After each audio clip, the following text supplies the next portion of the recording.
दोस्तों नमस्कार।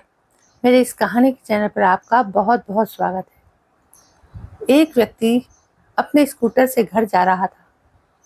कुछ दूर जाने के बाद उसे सड़क पर एक बूढ़ी औरत दिखाई दी, जो कि बहुत ही थकी हुई सी लग रही थी और उसके चेहरे से मानो ऐसा लग रहा था कि वो उस सड़क पर बहुत समय से किसी यातायात साधन का इंतजार कर रही थी। उस व्यक्ति ने अपना स्कूटर उस औरत के पास लाकर रोका और बूढ़ी औरत से पूछा, माता जी, आपको कहाँ जाना है? आपको जहाँ भी जाना है मैं आपको छोड़ दूंगा।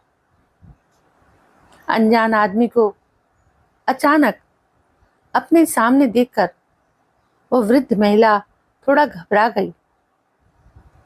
वृद्धा की घबराहट को वो व्यक्ति समझ गया और उसने मुस्कुराते हुए कहा, माता जी, मेरा नाम सुनील है।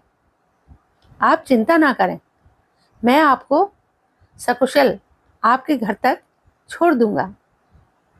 आप निश्चिंत होकर मेरे साथ मेरे स्कूटर पर चलिए।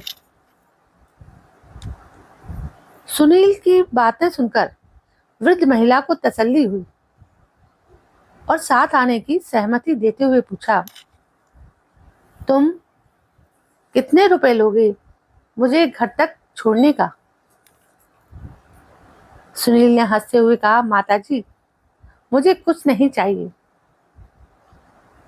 किंतु अगर फिर भी आप कुछ देना चाहती हैं तो बस आप भविष्य में अपनी तरफ से किसी जरूरतमंद की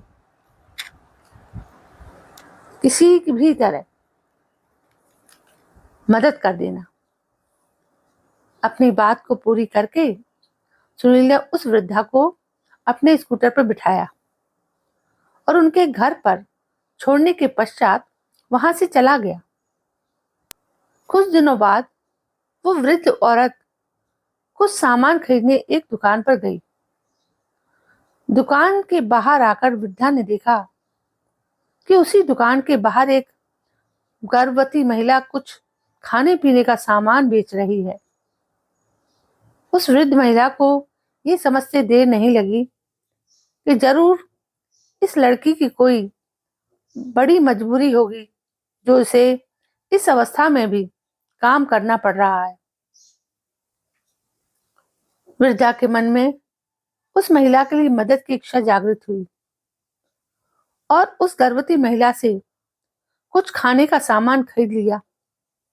साथ ही वृद्धा ने चुपके से कुछ पैसे उसकी दुकान के पास इस भावना से रख दिए कि उसकी कुछ मदद हो जाएगी। ऐसा करके वो वृद्ध महिला वहां से तुरंत चली गई। शाम को दुकान बंद करते वक्त उस गर्भवती महिला ने देखा कि उसकी दुकान पर 1000 का नोट रखा हुआ था।